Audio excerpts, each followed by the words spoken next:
วันนี้ก็คือเป็นการงานเปิด Creators Lounge นะคะก็เป็นครั้งแรกไม่ใช่เฉพาะในประเทศไทยแต่เป็นครั้งแรกของโลกนะคะก็ที่มีการทำเป็น Creators Lounge แบบนี้ก็คือคอนเซปต์เนี่ยก็คือว่าเราก็อยากจะเชิญชวนทุกคนที่อยากจะเป็นครีเอเตอร์จริงๆพวกเราทุกคนตื่นเช้ามาแล้วก็ครีเอทคอนเทนต์กันทั้งนั้นถูกไหมคะเพราะฉะนั้นก็ใครที่สนใจที่อยากจะพัฒนาศักยภาพในการครีเอทคอนเทนต์ของตัวเองเนี่ยก็คือเชิญได้เพราะว่าเราก็จะมีครีเอเตอร์หรือว่าอินฟลูเอนเซอร์หรือที่เราเรียกว่าเด็ดไอดอลหรือว่า KOL หรือว่าจะเรียกอะไรก็แล้วแต่ที่แบบเป็นชั้นนำแล้วก็แต่ละคนก็จะมาแลกเปลี่ยนความรู้แล้วก็เทคนิคในการครีเอทคอนเทนต์ของเขาอะไรเงี้ยแล้วก็รวมไปถึงการที่จะมาแชร์ไอเดียว่าเราสามารถใช้ฟีเจอร์หรือว่าเทคโนโลยีที่ตอนนี้ซัมซุงมีอยู่ในมือแล้วก็อยากจะให้ทุกคนเนี่ยแบบว่าได้มาลองเรียนรู้กันเพื่อที่จะให้คอนเทนต์ของเราเนี่ยมันน่าสนใจแล้วก็ปังมากขึ้นตัวพี่ชมเองก็เป็นแบบเน็ตไอดอลคุณภาพคนหนึ่งเนาะมีคอนเทนต์ทุกวันก็จริงๆก็ตอนนี้ก็จริงๆอย่างที่ชมบอกชมว่าคนเราทุกคนเนี่ยเป็นครีเอเตอร์คือแฮชแท็กเนี่ยแล้วคุณภาพของชมมันเหมือนกับเป็นการบอกเราว่าเราทุกคนตอนนี้คือเหมือนเราก็ปรับตัวเนาะจากการที่เราแบบว่าเราเคยเป็นดาราอยู่เฉยๆหรือว่าเป็นอาจจะทำงานนั้นงานนี้อยู่เฉยๆตอนนี้คือเราทุกคนกลายเป็นว่าทุกคนต้องสร้างคอนเทนต์ว่ะอะไรอย่างเงี้ยคือจะได้ตังค์หรือไม่ได้ตังค์ก็แล้วแต่มันกลายเป็นส่วนหนึ่งของชีวิตเราไปแล้วอะไรอย่างเงี้ยจะกินน้ำปั่นกินกาแฟกินอะไรก็ต้องถ่ายก็ต้องแบบอะไรเงี้ยคือพวกเรามาถึงจุดนี้กันได้ยังไงอะไรเงี้ยแต่ว่ามันก็เป็นแบบมันก็เป็นไลฟ์สไตล์แบบว่ายุคดิจิตอลตอนนี้อะไรเงี้ยก็จริงๆชมว่าฟีเจอร์ต่างๆที่มีในโทรศัพท์เนี้ยก็คือเพื่อที่จะตอบสนองผู้ใช้นะซึ่งตอนนี้คนใช้โทรศัพท์มือถือก็คือมันไม่ใช่แค่เรื่องของการโทรเข้าโทรออกหรือว่า text หรือว่าเอาไว้ส่องดูอินเทอร์เน็ตนู่นนี่นั่นแล้วอะไรเงี้ยแต่ว่าทุกคนก็อยากได้โทรศัพท์ที่ถ่ายรูปเราแล้วเราสวยหรือว่ามีฟีเจอร์ต่างๆที่ทำให้คอนเทนต์ของเราน่าสนใจขึ้นอะไรเงี้ยซึ่งตรงนี้ซัมซุงก็คือพยายามที่จะแบบว่าพัฒนาตรงนี้ตลอดเพราะอย่างที่บอกชมอยู่มาตั้งแต่ S3 จนตอนนี้มันเป็น S10 แล้วชมก็เห็นว่าทุกๆปีมันแบบมีฟีเจอร์ใหม่ๆที่ทำให้เราว้าวแล้วก็ตื่นเต้นขึ้นเรื่อยๆอะไรเงี้ยคือในฐานะผู้ใช้เราก็แบบว่าเราก็อยากจะได้เทคโนโลยีที่ใหม่ที่สุดเราอยากจะได้คือเราดูวิดีโอแบบเดิมๆมาเราก็อยากได้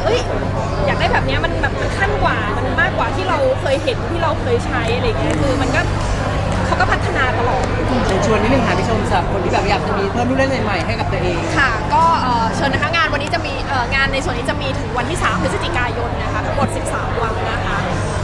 ก็มาได้เลยปิดถึง3 ทุ่มนะคะแล้วก็จะมี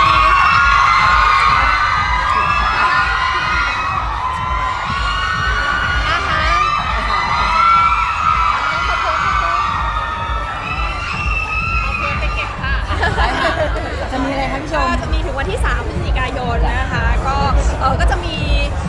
ทั้งจะติดคำว่าเน็ตไอดอลก็จะมีครีเอเตอร์นะคะหลากหลาย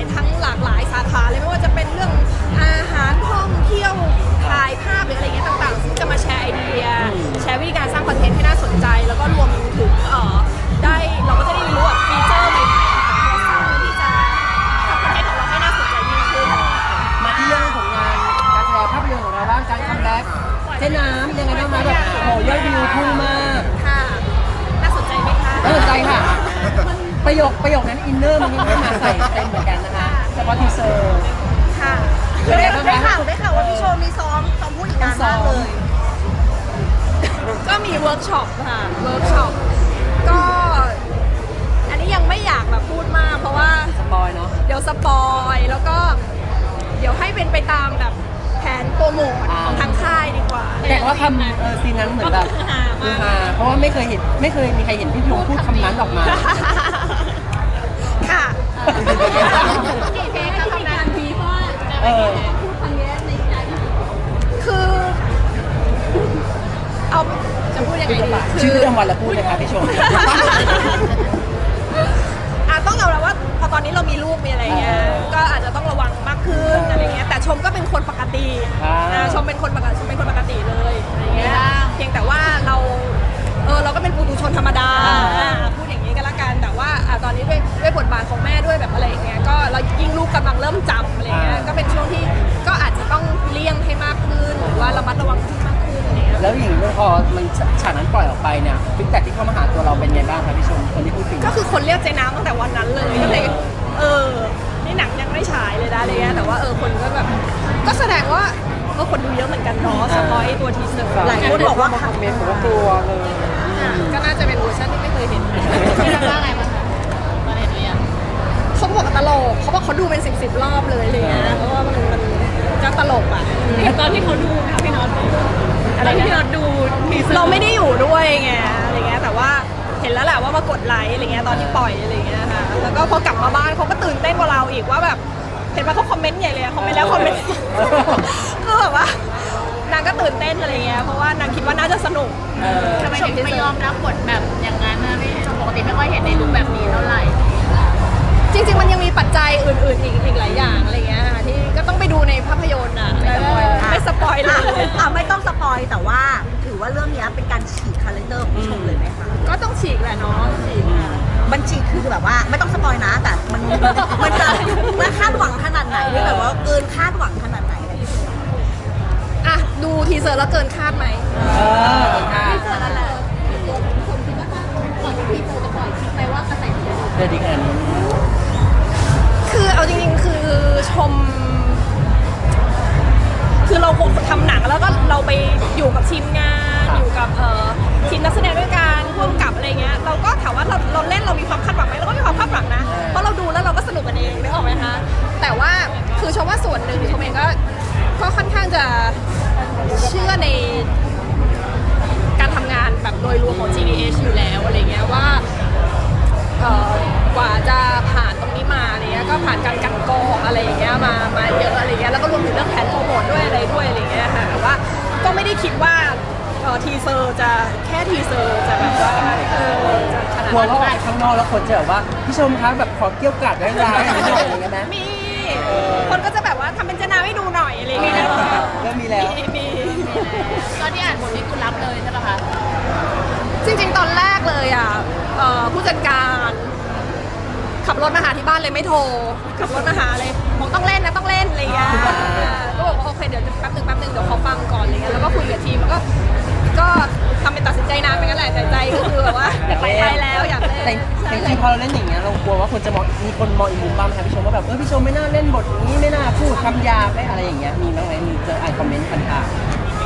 ยังไม่เห็นนะยังไม่เห็น คนแยกแยะได้ ก็คิดว่าน่าจะแยกได้นะจะ2020อยู่แล้วอ่ะ อย่างที่บอกว่าอยากอยู่ในบ้านก็ต้องระวัง ๆอ่าฮะ ค่ะ ระวังมากแค่ไหน คือจริงๆ อยู่ในบ้านอ่ะ แล้วก็ไม่ค่อยจะอะไรอย่างเงี้ยอยู่แล้วแหละ เพราะว่าเราก็อยู่กันแค่สมาชิกในบ้านเราก็ไม่ได้มีความจำเป็นต้องแบบว่าใช้ถ้อยคำเลยแต่บางทีเราก็เพื่อนกระเทยเยอะถูกไหมคะก็เพื่อนฝูงมาหามาอะไรอย่างเงี้ย จากที่เคยแบบเรียกมีสรรพนามเรียกกันแบบอะไรอย่างเงี้ยก็ตอนนี้ลูกเริ่มจำว่าอยู่ต่อหน้าก็จะเรียกแบบเรียกคนนี้ว่าน้าป้าแบบอะไรอย่างเงี้ยไปเลยที่แบบคือเรียกตำแหน่งที่แบบที่หลานเรียกไปเลยอะไรอย่างเงี้ย ก็คือสวิตช์โหมดได้ตัวเราสวิตช์โหมดได้ ก็บางทีก็มีลืมบ้างอะไรเงี้ย แต่ว่าก็พยายามสวิตช์ บอกเพื่อนๆไหมคะว่าที่ทำ ก็ถ้ามีใครหลุดอะไรมา ก็จะแบบบอกเขานิดนึงว่าแบบเอ้ยเริ่มโตแล้วนะอะไรเงี้ยมันไม่เริ่มไม่ได้แล้ว ที่คนห่วงอะไรในตัวพายุสายฟ้าเขาแบบเริ่มมีพัฒนาการถึง จริงๆฉันว่าก็ห่วงเรื่องเบสิกเหมือนพ่อแม่ทั่วไปอะนะคะก็ไม่ได้รู้สึกว่ามีห่วงอะไรที่แบบเอ็กซ์ตรีมแบบอะไรขนาดนั้นนะ ก็ห่วงเรื่องแบบก็คือกำลังซนอะไรเงี้ย ก็คือต้องไม่คลาดสายตาอะไรเงี้ย มีใครซนสองคนนี้ใครซนกว่ากันคะคุณผู้ชม ถ้าโซนแบบเสี่ยงอันตรายอะไรเงี้ยก็น่าจะเป็นสายฟ้ามากกว่าเพราะแอคทีฟมากกว่าอะไรเงี้ยแต่ว่าเด็กพอสองคนมันอยู่ด้วยกันมันก็ทำตามกันอะมันก็พอกันอะไรเงี้ย แต่เห็นบอกว่า ต้องดูตลอดก็คือมันต้องไม่คลาดสายตาเพราะบางทีแบบแค่หันหลังนะ แบบเดียว มีเหตุการณ์อะไรที่ทำให้เราเสียวๆอย่างนั้น ทุกวัน ยังไงบ้าง ทุกวั คะ นเลย ทุกวันก็แบบตกนู่นตกนี่ปีนป่ายอะไรเงี้ยค่ะ ปกติเราเป็นคนโง่ไหมคะโง่ลูกไหมพี่ชม ก็ตามสมควรนะก็ไม่ค่อยเท่าไหร่อะไรเงี้ยก็คือโอเคถ้าเขาเจ็บมาเราก็ต้องเป็นแบบไม่ใช่ซ้ำเติมเขาอะเนาะอะไรเงี้ยแต่ว่าถ้าเป็นอะไรที่เขาดื้อแล้วเขาไม่ฟังแล้วเจ็บตัวอะไรเงี้ยก็จะแบบก็จะบอกว่าเห็นไหมเพราะว่าเราโซนนะหรือว่าเดี๋ยวถ้าเขาล้มถ้าอะไรเงี้ยก็ปล่อยให้เขาลุกเองแล้วก็บอกว่าไม่เป็นไรเพราะบางทีเด็กก็ร้องเพราะว่าเราแบบเราไปทำให้มันดูเหมือนกับว่ามันเป็นเรื่องใหญ่อะไรเงี้ย อย่างล่าสุดเหมือนแฟนๆก็ชมว่าพี่สายฟ้าจะมีความเป็นพี่แบบพี่ชมบอกว่านี่ของน้องนางก็จะหยุดไม่แยกอะไรอย่างเงี้ยเหมือนเพราะว่าชมว่าสอนดีมากอะไรประมาณนี้ ก็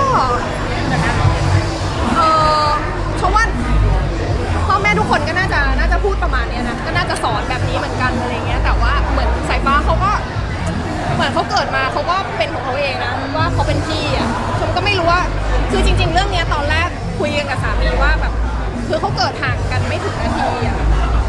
ชมว่ามันแฟร์ไหมอันนี้เป็นอิชชูที่ชมคิดตั้งแต่ตอนชมท้องแล้วว่ามันแฟร์ไหมที่เราต้องบอกว่าคนนี้เป็นพี่เราต้องเสียสละแล้วคนนี้เป็นน้องต้องได้ทุกอย่างอย่างเงี้ยชมว่าเฮ้ยมันแฟร์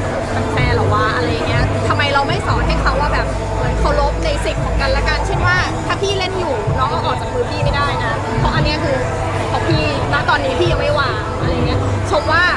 ตรงเนี้ยสำคัญกว่าว่าเราต้อง respect แบบสิ่งของกันและกันอะไรเงี้ยแต่ว่าเขาก็เป็นของเขาเองเขาเป็นของเขาเองว่าแบบมีความเป็นพี่ใหญ่แบบอะไรเงี้ยแล้วก็อยากเป็นเด็กโตอะไรเงี้ย แต่หลายคนค่อนข้างที่จะเชื่อฟังในสิ่งที่แม่พูดหรือแบบที่เลี้ยงพูดอะไรอย่างเงี้ย ก็เชื่อฟังแต่ก็มีลองของบ้างอะไรเงี้ยเพราะว่ามันเป็นช่วง2 ขวบนะคะแล้วก็มีบ้างแต่ก็ชมไม่ค่อยแบบไม่ค่อยหัวเสียนะก็คือค่อนข้างใจเย็นอะไรเงี้ยแล้วก็มองว่ามันเป็นเรื่องตามวัยเขาอะไรเงี้ยคืออย่างบางเรื่องถ้าเขาต่อต้านเพราะว่าเขาอยากจะได้ความสนใจก็ต้องไม่ให้ความสนใจอะไรเงี้ย แต่สำหรับพายุเราเห็นหลายคลิปแล้วน้องมีความเจ้าชู้ชอบสาวมากเลยนะในส่วนนี้คือพี่ก็เห็นเหมือนกันใช่ไหมคะ จริงๆตรงนี้พี่ชมคิดว่าได้จากใครมาจากใครคะคุณพาเนี่ยค่ะคุณพาดูสายแวว ไม่รู้ว่าเอามาจากไหนเหมือนกัน แต่เราก็สัมผัสได้ ก็รู้เราก็จะรู้เรารู้ยันสเปคเขาแล้วอะว่าแบบเขาชอบยังไง คืออาการเขาจะแสดงออกหนักมาก แสดงออก ค่อนข้างหนักด้วยนะคะพี่ชม ใช่ก็จะเข้าไปอยากสัมผัสอยากแบบอะไรอย่างเงี้ยถ้าเจอแบบคนที่ใช่ อย่างเกมแม่ยังเห็นล่าสุด เขินเสียอาการเลย ใช่เขาจะชอบคนแบบที่ดูซอฟต์แต่ถ้าคนแข็งหน่อยอะไรเงี้ยคนที่รู้ว่าไม่ยอมเขาแน่ๆอะไรเงี้ยเขาก็จะแบบถ้าไม่จำเป็นเขาก็จะเมินแต่นอกจากว่าคนนี้เป็นคนสุดท้ายที่เหลือในห้องแล้ว ที่แบบว่าอุ้มฉันได้อะไรเงี้ยเขาถึงจะแบบว่าไปหาอะไร จริ เงี้ ง ย ๆน้องๆนี่เป็นเฉพาะกับสาวๆหรือเปล่าคะหรือว่าสาวๆสวยๆหรือว่าเป็นกันทุกคนเลยอะไรอย่างเงี้ย ก็อย่างที่บอกก็คือผู้หญิงอะเขาจะมีสเปคของเขาอะไรเงี้ยคือจนเราเห็นเราก็จะรู้ว่าเหมือนกับบางทีบางเซนส์ที่แบบเด็กเซิร์ฟหรือแบบอะไรเงี้ยเราดูตาเรารู้แล้วว่าแบบคนเนี้ยดูท่าทางเขาซอฟต์ๆนะแววตาเขาดูอ่อนๆอะไรเงี้ยอันเนี้ยคือเซนส์ที่มาอะไรเงี้ยเพราะว่าพายุคอนโทรลได้ยุคอนโทรลได้แบบเนี้ยยุชอบ แต่สายฟ้าก็ไม่มีโมเมนต์แบบนี้ ไม่สนใจคือสวยแค่ไหนก็ไม่สนใจจริง แบบทำใจเลยนะคุณแม่อะไรนะคะถ้าโตมาอะไรอย่างเงี้ยก็ยังมีภาวะแบบนี้ ๆก็ต้องค่อยๆสอนแหละต้องค่อยๆสอนแหละแต่ว่ามันยังเปลี่ยนอีกเยอะอะไรเงี้ย ถามถึงน้องแพทนิดนึงได้ไหมแบบล่าสุดมันความสัมพันธ์กับพี่เขาค่อนข้างจะชัดเจนแล้วเขามีได้พร้อมมาแนะนำที่บ้านอะไรอย่างเงี้ย อ๋อไม่มีอะไรเลยค่ะ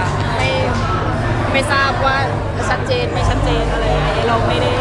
ยังไม่ได้ความคืบหน้าใดๆกับเขา ทางนี้ไม่ได้รับข่าวสารอะไรนะ ยังไม่มีโอกาสได้เจอกันอะไรอย่างนี้ใช่ไหมคะพี่ชม ถ้าเจอกันตามงานตามอะไรอย่างเงี้ยก็ไม่แน่ใจแต่ว่าน้องก็ทำงานกับที่บริษัทโชว์อยู่แล้วกับ KOL อะไรอย่างเงี้ยค่ะก็เรียกว่าเป็นในทาง business ก็เป็นพันธมิตรที่ดีต่อกันอยู่แล้วอะไรเงี้ยแต่ว่าถ้าเจอในลักษณะที่ว่าอะไรอย่างเงี้ยยังไม่เคย